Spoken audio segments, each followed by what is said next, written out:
Hey guys, Aaron Cybertron Zeng here, and today I'm back with another episode of Road to Ranked where I climb the online VGC 20 ladder and provide live commentary as I go.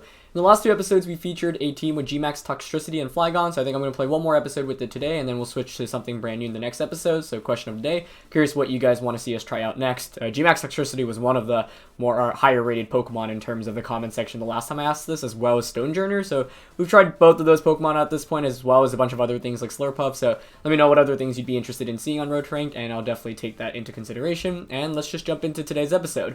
Of course, the team that we're trying out is a rental team. If you haven't seen the last two episodes, definitely check them out. We had some really fun games in both of them, and overall this team is just like super crazy because there's just so many different combinations of things that you can use that people often don't expect, and I've had a lot of fun playing with it. I think my goal today is definitely to try to use Toxtricity and Flygon as much as possible. Klinkling I feel like we probably could have still used a little bit more of, so we'll see if that ends up coming out. Because it hasn't seen as much usage as I would have liked thus far, but we're going to get started with today's episode. And as always, if you guys enjoy Road to Ranked, please share your support by leaving a like, and I'd really appreciate it. Alright, let's see what we're going up against. Very hyper-offensive team here. It's kind of like a Rain hybrid, but I guess what's really interesting to me is the Hatterene there because of the fact that there isn't really much else that really wants to use Trick Room. You've got like mid-tier speed Pokemon, Bisharp, and the Dracozolt, but yeah, the main thing I'm looking at is the Barraskewda, which is, you know, very, very fast, especially in Rain, although it might be a Propeller Tail instead. Tox looks really good here, honestly. My opponent doesn't have any resists to it other than the Dracozolt. We've got decent Dracozolt answers, especially in Flygon, which can maybe just one-shot it. But I do obviously have to watch out for just heavy Rain offense coming out from like Barraskewda immediately. So part of what I'm thinking of is leading Incineroar Toxtricity, because with this I get the Fake Out and I get the Intimidate. And the Fake Out's important against like Pelipper, which might want to set up Tailwind. Alternatively, I can just go with the Klinkling route and try to set up Trick Room. That's also an option. I'm just worried about my opponent leading Bisharp, because if I lead it and I lead Tox into it, that would activate immediately. I don't think I go the Tailwind route with Whimsicott, and I don't think I bring Milo in this matchup either. Actually, no, I don't like Milo that much. I'm going to try Incineroar Toxtricity with Flygon and Klinkling in the back. So, the thing is, one, Toxtricity here can really spread paralysis onto things. Two, Flygon's a good late game answer against the Dracozolt. And three, I can potentially set up Trick Room with the Klinkling. So I'm curious to see what my opponent leads with here. I mean, Bisharp is certainly an option for my opponent, but I do feel like this team has a fair amount of anti-Bisharp stuff, so I'm not sure my opponent will be super inclined to just lead with it outright. But it looks like my opponent is actually going to go with it, and Dracozolt. Okay, so that makes sense. Basically, they're saying if you intimidate me, well, I'll have Bisharp to get the boost, and if you don't intimidate me, then I'm immediately putting on so much pressure with Dracozolt. So, smart play, and smart lead here by my opponent, I think. So we're going to give the Defiant boost to Bisharp. I think Dracozolt probably maxes. So one thing we could do is just Fake Out and max Electric into the Dracozolt. And if we paralyze the Bisharp, then we're honestly totally fine. And since we have Air Balloon, I won't get Quaked onto Toxtricity. Bisharp could max though, which I guess is my fear, but then Dracozolt is rendered relatively useless. I don't think a +1 Bisharp knocks out Toxtricity anyway, so yeah, I'm going to Fake Out and max Stun Shock the Bisharp. So I was honestly kind of expecting the Rain mode from my opponent's team, but it makes a lot of sense that they didn't go with that route because, of course, I have a Gmax Tox on my team. Leading Flygon actually would have been really good for us here. Had I led Flygon plus Whimsicott, I could have just gone for like Fake Tears, Max Quake into the Dracozolt immediately. But part of what scared me from Whimsicott is the Sableye, because I guess, I mean, I have Moonblast for it, but it can taunt me. Although I guess I would still get my priority attack first, so maybe I didn't need to be so worried about it. Okay, he's actually not going to max either Pokemon, and that's interesting because Dracozolt almost always wants to max, but it makes sense because it's been intimidated, so actually going for a high horsepower, but forgetting about my Air Balloon, I think. Yeah, so Air Balloon coming up huge there. We'll get the Stun Shock off of Paralysis here would be incredible for us. So it's a 50% chance to either paralyze or do nothing. Let's see.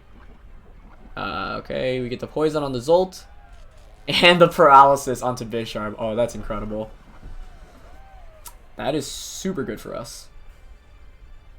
I mean, honestly, I can just Flare Blitz the... Actually, I have Close Combat. Close Combat is better just because Flare Blitz might not KO if you switch into Pelipper. So I'm leaning towards just Flare Blitz, or sorry, Close Combat, and go for a Max Ooze onto the Dracozolt. That's pretty safe to me. I guess one play my opponent can actually make, now that I think about it, is use Sucker Punch me. And they actually should have considered doing that last turn. Like, one play my opponent could have made was Sucker Punch to get rid of the Air Balloon, Dynamax the Dracozolt, and Max Ground into my Toxtricity. So I actually should have mentioned that play beforehand, but now I think even if my opponent does make that play, I'm in a pretty good spot. I actually think the better play this turn would have been to guard, but my opponent actually switches out. Might be Pelipper. That is Pelipper, yeah. So this is incredible for us right now. We'll be able to get an Ooze off. However, think that Barraskewda is probably the last Pokemon, as Bisharp looks like it was trying to go for a Sucker Punch. So we were fortunate that we got the Paralysis roll onto Bisharp and get a full Para there, which makes this incredibly difficult for my opponent, as Toxtricity is just really smacking things around right now. And yeah, because we have Close Combat, like I think Flare Blitz, maybe Bisharp could have survived with Rain being up, although this is a rather offensive Incineroar, so I'm not sure, but Close Combat will guarantee us the KO. So pretty much the perfect start to this game. We got the right roll onto Bisharp, didn't lose Toxtricity when my opponent actually had a play to get rid of it, and my opponent forgot about the Air Balloon. So that is one of the reasons why Balloon is on this team, right? Now, like, Balloon is a item that you can obviously like exploit a fair amount once you see it. You know not to use a ground type attack for the most part, but sometimes people do forget about it, and it still means that you have to force a play to get rid of the Balloon, right? So it makes people have to play a little bit more flexible, as it's actually the Dracozolt coming back in. Okay, interesting. I have Flygon Klinklang in the back. I actually don't. I think Pelipper outspeeds Toxtricity, right? So you could double up onto me right now for a KO. I'm worried about Tailwind going up. I'd like to reset Intimidate. I guess if Tailwind goes up, though, then you're not targeting me. So I'm going to go into Klinklang right now, I think, and go for a... I think another Ooze is fine onto the Pelipper. Yeah, this game is actually still not over, mainly because of the way the speed interactions work. You could also maybe double up onto Tox here, although no, the Dracozolt should go first. So let's see. It is going to up to max, but you shouldn't be able to one-shot my Toxtricity. I actually maybe would have liked to Ooze the Dracozolt the more I think about it, but I know Flygon outspeeds that, right, in the late game, and right now I'd rather put on more pressure against the Pelipper. But for example, if there is a Barraskewda in the back, this could still be a very scary endgame.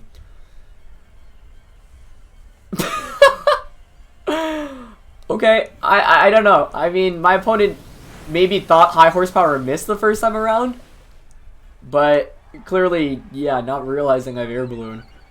The game didn't need to be as easy as it was, but this was G-Max Tox just completely obliterating. Yeah, I don't know. That was obviously, like, the first time around, like, I could kind of get it if you missed it, but I don't know what, like, because my opponent didn't Dynamax and maybe they just weren't paying very good attention, they're like, oh, I probably just missed the high horsepower because I'm Hustle. But Air Balloon really paying off in this game. More than it should, right? You're never supposed to, like, Air Balloon's supposed to help you in this sense where it lets you, it forces your opponent not to go for a one-hit KO onto Toxtricity immediately. But in this case, it's baited out 2 attacks, so paid off way more than it really should have, to be honest. But we take those. We haven't taken damage in this game yet. Yeah, I'm just going to Flash Cannon, and Sludge Wave actually works brilliantly here because we have Klinklang out as well. Alright, so he's going to go for a Protect onto the Hat, but that's fine. With Incin and Flygon in the back without Tailwind going up, I don't know what this guy's... I honestly don't know what he's doing. Maybe he just gave up already at this point, but I feel like you shouldn't have given up because there's still a chance to win. Let's see how much Sludge Wave... That just one shot. Was that a crit? Wow. We're going to have a perfect game here without taking any damage, but for some reason my opponent insisted on using a ground type attack into an Air Balloon Toxtricity, and I don't have a reason. The first one, once again, like, you could maybe justify if you missed it, because I definitely missed items immediately. I actually think it'd be really cool if it, like, Air Balloon didn't tell you it was a thing, so it forces people to, like, use a ground type attack to find out. Because it does take away from the surprise factor, which makes it, I think, like, less interactive. But yeah, I really don't know what was going on in this one. Our Toxtricity was also faster than the Pelipper, so there wasn't a threat of Tailwind. So as soon as we outsped the Pelipper, I think this game was over because we had Intimidate anyway. But Had my opponent just caught on to the air balloon, like, they really could have just gone for Sucker Punch, Max Quake onto Tox turn 1. And I really should have mentioned that play. Although I would have gone for Fake Out anyway, so never mind. That play wouldn't have worked out. But, yeah, we get a perfect game. I'm not sure if we've ever had, like, a perfect game on Road to Rank, but obviously it's very hard to have those unless your opponent makes kind of plays like that. But we'll take it. Either way, though, Tox was actually really good, and I'm pretty happy I went with Instant Tox. Like, even if the Dracozolt did go for, like, just regular Max Wormwinds or whatever, I actually think we still were in a really, really good spot because we were able to make sure Bisharp wasn't too much of a threat early on. And Toxtricity just did so much damage across the board to my opponent's entire team, which is part of the reason why I wanted to put on pressure with Intimidate immediately, because Dracozolt's, like, a pretty big threat otherwise. But I really have no answer as to why I was Max Quaking the 2 times the Dynamax. That was super bizarre. Yeah, and I think Barraskewda actually would have been really scary if it were in the back, but it wasn't. So that was good too. Either way, yeah, that was definitely a game. And we're up against more Rain today. What is with Sableye, Dracozolt, and Rain? Huh. And Trick Room. Although this doesn't have Pelipper, but you can set up the Rain, obviously, through Max Geyser with Ludi and the Araquanid. And Araquanid is actually, I think, probably a pretty underplayed Pokemon, so kind of excited to go up against it. This is a pretty Trick Room-oriented game. I think Tox is definitely coming out again as the lead because there aren't many resists to it. And we, once again, as we just saw, I've got the Air Balloon for the Dracozolt in case that comes out as a lead. My opponent could play like a Trick Room-oriented game with Araquanid, which would be pretty scary. But I actually am thinking of just leading Klinklang this time around because I can reverse the Trick Room. I give the boost to Tox, and I can go for defense and Spadef boosts immediately, which I think is rather appealing. I'm expecting that to be a special Araquanid. I will say that my Araquanid answers are pretty shady outside of Toxtricity. If Toxtricity faints, I might just lose this game. So I have to be very careful about conserving it. Yeah. Milo's kind of interesting. Nah, I mean, I feel like it's not that good. I'd rather go, like... I think Flagon's a good late game option. I'm actually thinking about Whimsicott. Because we can reverse Trick Room, and the Whimsicott can go for... Tailwind. I don't know. I don't feel great. Like, Instant feels awkward in this matchup, but I guess it still helps out against the Dracozolt and does damage against Dusclops, so... Yeah, I think Instant over Whimsicott is probably the better decision, but now I have the threat of Tailwind and Trick Room, and I do think Tox is our best answer, but I do think I'm limiting myself in terms of offense by not bringing Whimsicott as well, so yeah, that might have been a mistake. It's going to be Togekiss Clops, though. Okay. That's actually pretty ideal for us, I would say. I might not max turn 1, because I actually don't want to KO Togekiss right now. Because I would expect you to follow me, right? So one thing I could do is actually, like, Overdrive. And I might actually Overdrive might just still KO Togekiss.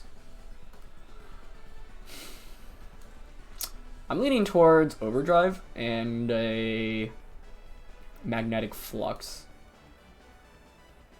Yeah. Alright, let's go for that. The reason I'm not maxing is because Togekiss doesn't really threaten. Yeah, okay, he's actually going to switch out, which I'll take. Into Dracozolt, okay. You might have Nightshaded into us. And so, yeah, I think you probably Nightshade instead of Trick Room. Yeah, this is where Incineroar would have helped. But I'm glad I didn't max and just go for, like, G-Max Stun Shock into Dracozolt. What are the odds we play 2 Dracozolt teams back-to-back, though? Not bad damage to Clops, around 35%. Yep, he's going to go for the Shade to not go for the Air Balloon, huh? Okay, once again, Air Balloon sticks around for longer than I'd expected to, but we'll take that. So right now, we're at +1 defense, special defense. Klinkling's taking a little bit of damage. It's kind of negligible. I actually think one route I want to go with is try to KO Dracozolt. And then Tailwind, because then I deny you the Trick Room option. Sorry, try to KO Dusclops and then Tailwind. So I'm thinking here of maxing, going for Stun Shock on the Dusclops, which hopefully KOs. I'm actually not sure if it does. Actually, I don't think it will. Never mind. But then Dracozolt should outspeed us. I'm not sure you want to set up Trick Room right now, right? So I'm going to Stun Shock, and I'm thinking of actually Ally switching here. Mainly because I think you might want to Dynamax and Quake into the Klinklang. We do max first, though, so this could be scary. Could be like the Zolt is slower in its maxing. which means then you could also set up Trick Room, and the combination of this is rather problematic for me. But if I ally switch and you do Quake into the Kling Klang, for example, then that's alright. Okay. Zult is slower. Yeah, that's kind of problematic. I was expecting it to be like max speed, but on the context of this, my opponent's team, it makes a lot of sense that it's not. I really did not expect to face 2 Dynamax Strike results in back-to-back games, but that's cool. I really like my opponent's team. It's definitely pretty unique, and you know, Dracozolt you often see so much with like archetypes like what Sajin was using with Tailwind, but this is kind of a different take on it. Okay, so we'll get the Stun Shock off. This also, I mean, I don't think this one-shots Dusclops, unfortunately. Oh my goodness, it did. That is so strong. We KO'd a Dusclops with Toxtricity, and Max Quake goes into... Oh, this is just Toxtricity running a clinic so far today. This is super good because now we know we're naturally faster than the Kling Klang, or sorry, with the Toxtricity, and we've got the boosts right now. Like Kling Klang is giving us a special attack boost as well as a defense and SPDF boost as well. So pretty much everything going perfectly right now. Unfortunately, we didn't get the poison onto Dracozolt, but obviously can't complain too much about that. I'm not gonna ally switch this time around. You could Dazzling Gleam and Quake here, I guess, into Toxtricity, which is still pretty scary the more I think about it. I don't have Redirection, but I could go into Whimsicott. I mean, yeah, I don't think you KO both Pokemon here, so it's actually a pretty free switch into Whimsicott and just max guard. Because then what I can do the following turns, Tailwind and Stun Shock into Togekiss. I'm just trying to conserve my Air Balloon right now. The Air Balloon has put in so much work for us today, though. Yeah, I think this covers all my options unless you double up into Whimsicott and pick up the KO onto it. It's just Gleam, that's fine. Max Quake, I don't think KO's Whimsicott because this is pretty bulky caught. I took a lot of damage there, actually. I don't know. Okay, so yeah, you did go into the Dracozolt slot this time. This is risky, actually, if I faint here. But no, I don't faint. Never mind. We're good. Okay, good. Yeah, so now I can Tailwind Stun Shock. I guess I don't know if I KO the Togekiss with Stun Shock now. But Tailwind also sets up Flygon for this late game. Yeah. And, that Dracozolt didn't have Life Orb, did it? Wait, did it? It just took some damage. But that was from Overdrive. So it's probably Assault Vest if I had to guess. Yeah, like a slower, bulky AV version. Which means I'm not sure if Max Quake... I feel like Max Quake probably KOs with the defense boost, but I really don't know. I'm hoping that we still KO Togekiss here, but not 100% sure. Either way, though, Dynamax ends after this turn, which means you're playing with Hustle Dracozolt for the remainder of the match, right? And we can potentially paralyze the Togekiss here, even if we don't KO. And if we paralyze and get a full para... Yeah, that doesn't KO, unfortunately. If we get a paralysis and full para, that would be super big. Do you get the we're getting all the rolls today with Gmax. Oh, it's actually faster. Oh, wait. Actually, the para works there, too. Yeah, because then you just go first with Dracozolt. So we were very lucky today that both times we paired first. Or we paralyzed, like, the main thread in Bisharp and Togekiss. But that is the beauty of Gmax Tox. So we set up Tailwind. Yeah, I mean, there's no way we lose now, I don't think, right? We can bring out Flygon. Flygon can miss its attacks, though. Maybe Kling Klang's a little bit more consistent. Yeah. Both the first and second game we got a little bit lucky, plus that first game I still am very confused on what my opponent was going for, but I'm not sure I would have played too many things differently. The switch onto Whimsicott was a little bit shady, mainly because if the Max Quake does go into Whimsicott, like, yeah, Togekiss survives afterwards, but we have so many turns of Tailwind to work with right now. He's at +1 special defense, but that's fine. We have Flygon in this late game. I guess dealing with Dracozolt could actually still be a little bit scary. I'm leaning towards actually Magnetic Fluxing here, just to boost Toxtricity even more, and max guarding, or sorry, protecting.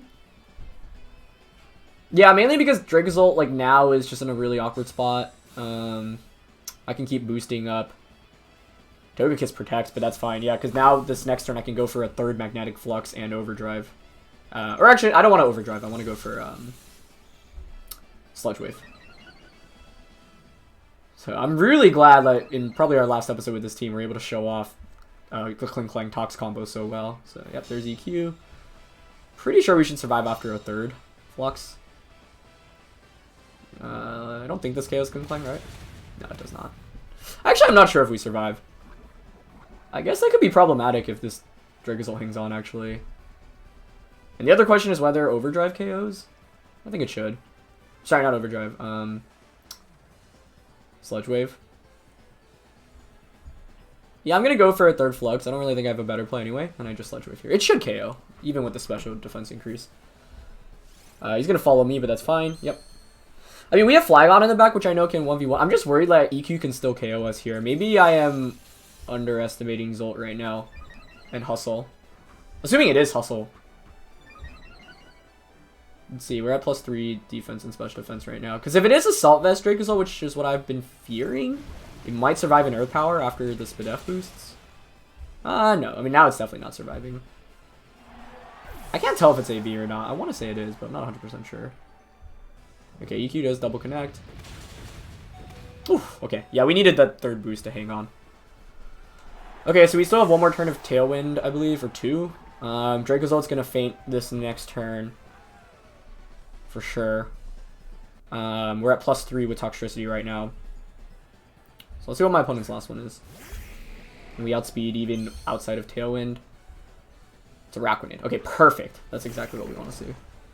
Given a Araquanid, then, as much as I hate missing Rock Slide... This turn's actually kind of dicey, right? Because I think, like, the safe play is to Earth Power the Dracozolt and go for a Overdrive.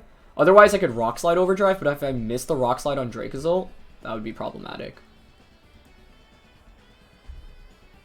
Yeah, so I think I Earth Power Dracozolt here and Overdrive. I still don't know what item it is, though. Maybe Rock Slide would have been better. He might protect Araquanid. Oh, he could have Wide Guard, too, which is actually a reason to click Earth Power instead. Yeah, I guess the threat of Wide Guard makes me more inclined to Earth Power the Dracozolt. I'm not sure Araquanid can one-shot the Flygon here anyway. Okay, no Protect. So that should be the game then, because this is a single target Overdrive. I mean, even if it doesn't KO Araquanid, either Pokemon should be able to just knock it out now. Unless this thing has, like, Icy Wind and it outspeeds us after the Icy Wind. Actually, Icy Wind might just KO if it has it. No, not with all the boots on Tox, I don't think. Araquanid does survive, but it's just Liquidation. Okay, into Flygon, yeah. Does pick up the one-hit KO. I'm not sure if Araquanid gets any priority here. We should outspeed this thing, though. That took a single target Overdrive better than I expected it to. That might be Assault Vest, then. I'm not sure about the items. Okay, nice. Man, Tox was so good in both Games 1 and Game 2 today. And we actually really needed Flygon here in the end, too, because I needed something to really pressure the Dracozolt with damage. But yeah, once again, this game was huge in the sense that we had a very big turn getting that 50% paralysis onto Togekiss, because if we poison there, then you actually Dazzling Gleam first. Assuming you are faster with Togekiss, I don't see why you wouldn't be.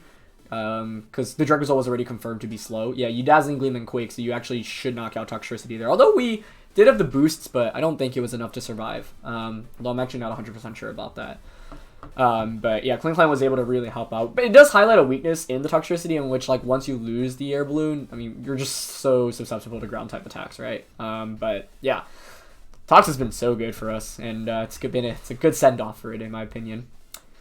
Alright, we're going up. This kind of reminds me of, like, the earlier weak VGC teams that had, like, Hitmontop and Braviary. So this is interesting. A lot of, offensive scary things here. I have to be a little bit wary of leading Incineroar because of the Braviary. Can't necessarily just lead Whimsicott to set up Tailwind because of the threat of Fake Out. And then there's also Trick Room from the hat. My opponent's team is mainly physical, but... Okay, never mind. I said that, but, like, it's half physical, half special. I'm just looking at Braviary and Excadrill as threats, but I guess one thing that's also really scary is Rotom just going for a nasty plot and then going to town. As we saw, actually, this team's Rotomancers are a little bit shady. One of the best ones is actually, like, Whimsicott Flygon, and because of Rotom, I actually think I might need to go with that route in this game. I don't like leading Whimsicott, though, because of the Hitmontop. That's my main concern. But do you really lead Hitmontop into this team when I have a Milo? I feel like that's pretty risky. So So I think I'm gonna gamble a little bit with Whimsicott Flygon, and in the back, who do I want? Yeah, I really don't know actually. Incineroar is still not bad for... no, it's pretty bad. I'm gonna go Toxtricity, I think. And Milotic, actually. Mainly because this Milotic can do some decent work against... I'm actually pretty weak to the hat now, though, so... I don't know. This matchup is kind of awkward in a best of one, I think, where... I don't have, like, a definitive 4 to go with. I feel like I could bring any 4 of my 6, but I, at least in Team Preview, wasn't able to see, like, the best answer here. And I kind of need the Flygon, I think, for the Rotom, but I'm not sure I need to max it necessarily. Okay, so it's Excadrill and Braviary. This is actually pretty good. I think what we can do here is we go for Fake Tears, Dynamax Flygon, and Max Wormwind into the Braviary. I'm pretty sure this should KO. If not, we're in some trouble. But that gets the attack drop. It should knock out the Braviary. Braviary could Dynamax, but I'm not even sure it can survive a Max Wormwind at -2 if it Dynamaxes. Right now, Excadrill's feeling the pressure for sure, but yeah, my gamble of hoping Hitmontop wouldn't come out paid off. You could, however, switch Braviary out into Togekiss, which would be a really sick play. Something I'm actually slightly concerned about, but if my opponent makes that read, then good on them. I don't have, like, a super safe play here, mainly because of the options for my opponent to switch out. But I'm hoping right now they're more scared. Okay, and they stay with both Pokemon, which is already a good start. Unless you're Scarf Braviary, and you don't max, and you just Brave Bird us. That doesn't matter, actually, because we would get the Fake Tears off anyway. So, yeah, I felt like I needed to put on more pressure with Flygon early game. Like, Toxtricity wasn't going to work out for us as a lead here, mainly because of the threat of Excadrill, which can just max Rockfall. I didn't know if it was Sandstream or Mold Breaker, although I should have been able to deduce that it was Mold Breaker based off Team Preview, because there's no Tyranitar on that team. That being said, you can't assume it's 100% Mold Breaker for sure, but you're going to have like a decent chance. Excadrill maxes, which is actually really good, because unless you're Sash Braviary, we should get the knockout here, and get the attack drop onto Excadrill. And a single attack drop goes a long way in this 1v1. See if it protects. No protect either. Okay, good. Because then what we can do this next turn is just Fake Tears Max Quake into Excadrill. So as long as you're not Sash here, should be good. Okay, so Dynamax Flygon comes out, gets that Max Wormwind off. Should one-shot this thing. Yeah, perfect. Okay, that's actually pretty much exactly what I would have wanted to see from turn 1. And this works out for so many different reasons, because now your Excadrill's at -1 attack, and if you're already Dynamax, so you're going to be doing consistently less damage for the remainder of the game. And he's actually Steel Spiking here, too. I don't know if we can take that. Let's see. Unfortunately not. I could have gone for a max, like Fake Tears Max Quake then into Excadrill, but I wasn't sure that was worth it. Okay, that's not the end of the world, though, right? I mean, we get a free switch in into Milo. And I think Milo's probably a little bit better here than Toxtricity, because Toxtricity is pretty good once we KO Excadrill in this matchup. Might be Rotom coming in. Let's see. It's Hitmontop.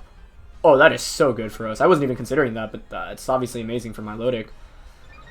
And I don't really care about the Intimidate boost. I think my opponent's maybe expecting a physical Flygon, but because we're special, we're actually able to really take advantage of that right now. So I can't protect here, so I'll just go for a Muddy Water. And I actually think I want to max Wormwind here because I don't want to activate a potential weakness policy on that Excadrill. Even if he goes for Self Mach Punch, Wormwind will... He's going to Fake Out, yeah. Yeah, even if you Self Mach Punch, Wormwind just brings you back to neutral. So right now I'm just kind of rendering the Excadrill useless. I'm going to try to attack around it until Dynamax ends. And if we KO Hitmontop this next turn, or whatever... you know, it might switch into, then we can guarantee that Excadrill will be at -2 attack for the remainder of the game. And it's actually a eject button, which is, I would say, in our favor, because now your Hitmontop has to awkwardly maybe switch back in, and that would give us another competitive boost, because right now we have Coil and Recover Pressure with Milo. I think it's probably Rotom, right? Yeah. That's fine by me. And a Max Quake, okay. The problem with Max Quake is that means the... Rotom should be able to survive a max Overgrowth, but I think I still go for the Overgrowth because right now Excadrill is not really what's pressuring me. Unfortunately, I'm not sure I can survive a Thunderbolt. I would like to Overgrowth here, though, once again because of the threat of weakness policy. And then that just does enough damage where another Giga Drain should KO. So I'm leaning towards just recovering this turn with Milotic and max overgrowthing. Because if we KO Rotom, Milo wins 2v1 against Hitmontop and Excadrill. Yeah, so we get the max overgrowth. I needed Flygon, Dynamax Flygon specifically for this scenario. So we don't get the KO, but I mean, that's going to do a lot of damage. And Giga Drain's obviously going to be able to do a lot as well. This game is still far from over, though, because of the boost my opponent was able to give the Rotom there. He's going to go for a Steel Spike. Okay, that's fine, because I'm not physical at all. I think Quaking there is better. If I were my opponent, I think you Quake and Thunderbolt into Milo, although Thunderbolt might just KO me. And actually, because it's not, as you saw, Citrus Rotom, it probably is like Life Orb. So this probably KOs us. Yeah. I might have needed to switch out there instead then. If I switched out, I win. Because I just Giga Drain that slot the next turn, I think. But now I actually think I probably lose.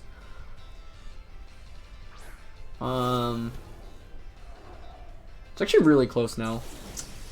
The reason I didn't want to switch out there was because of the competitive boost, that if you weren't...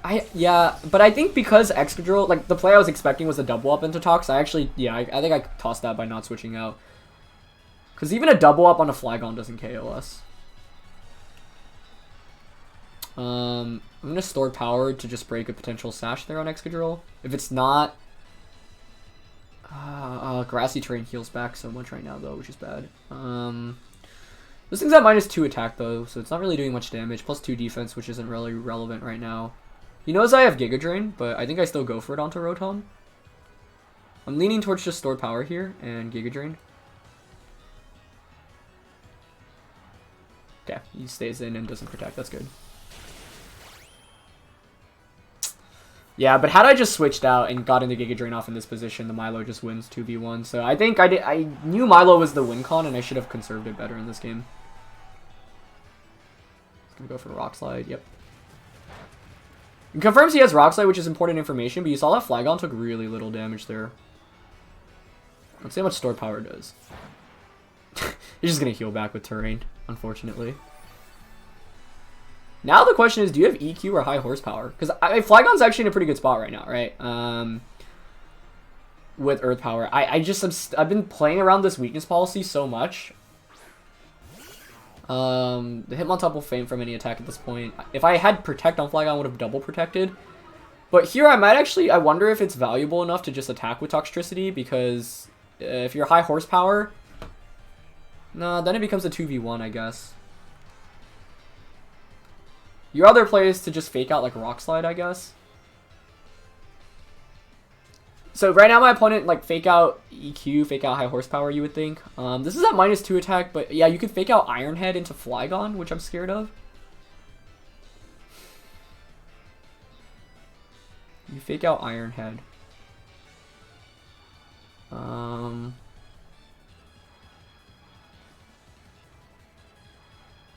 gonna go for the Overdrive.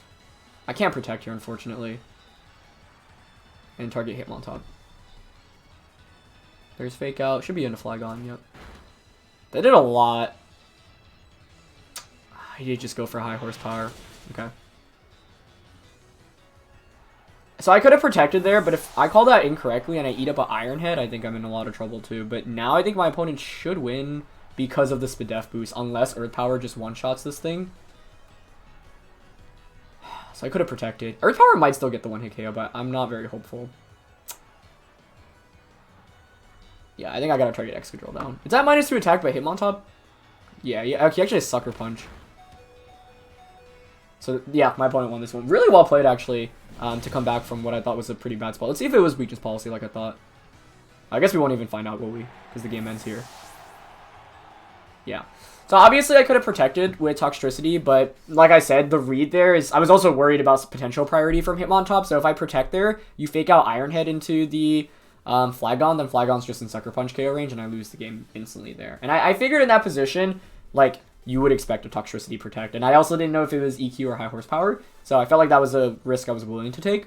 But overall, I might have needed... Actually, I mean, the one main mistake in this game was letting my Milo eat up a Life Orb Thunderbolt, because as soon as he didn't target that slot, I was like, oh, he's probably Life Orb. Then, since Toxtricity wasn't very important in this endgame for me anyway, it was actually just a really bad mistake not to switch into it, because I have the Air Balloon as well, and because Extra Draw outspeeds Rotom, unless you're going for a Rock Slide Hydro Pump into that slot, which you never will. Toxtricity should take that attack out, I get the max Overgrowth, and I get information on your Rotom, and then the following turn, like, you don't have enough pressure until a Flygon, and as soon as I knock out the Rotom, Milo wins 2v1. So it's an example of a game that looked really good, but because my opponent had Fake Out pressure and had damage to deal with Milo, and because I didn't have Protect, Milo actually didn't really do very much for us. So what looked like a really good spot ended up not being as good. And I guess overall that eject button actually did help my opponent, because it gave them the free switch into something that pressured the Milo a little bit more. So I was worried about weakness policy the entire time. I think I'm alright about how I played around the Excadrill, but I just made a really big misplay by not switching out the Milotic. And just expecting to be like Citrus Rotom and expecting us to survive with Thunderbolt. But that's also a misplay anyway, because I think my opponent's best play in that position is to double up onto the Milo to knock it out anyway, because Milo is my main win con. So I think I kind of tunnel visioned, and I was like, oh, I have the boost, like I won't get KO'd. And the boosts that my opponent were able to get through Max Quakes were actually a really big deal, because it allowed them to survive, you know, Rotom with the Max Overgrowth and Excadrill with the Earth Power there in the end. So yeah. I think I definitely had the right tools in this game, but I needed to just switch out Milo. That's pretty much the one thing I would have done differently. In the end game there, of course, I could have protected Toxtricity, and the thing is, if I protect there, I think I lose regardless, even if I protect, because he has Sucker Punch. So after I protect, like, I don't have enough damage onto the Excadrill, because Earth Power is only doing 70%. Toxtricity can't touch it otherwise. So, actually, I think one other thing I could have done better was not bring Toxtricity, and, like, Incineroar would have been a better Pokemon, because it would have been able to intimidate the Excadrill. Yeah, I don't think Kling Klang is good, but Incin over Tox probably would have been better in this one as well. But, yeah, that's going to be it for this one, guys, and that's going to be it for this team. Thanks so much to Maverick once again for showing me the team. Feel free to try it out yourself. It is a rental team, and thanks for watching, guys. Leave a like as always if you enjoyed, and I'll see you guys soon. All right, peace.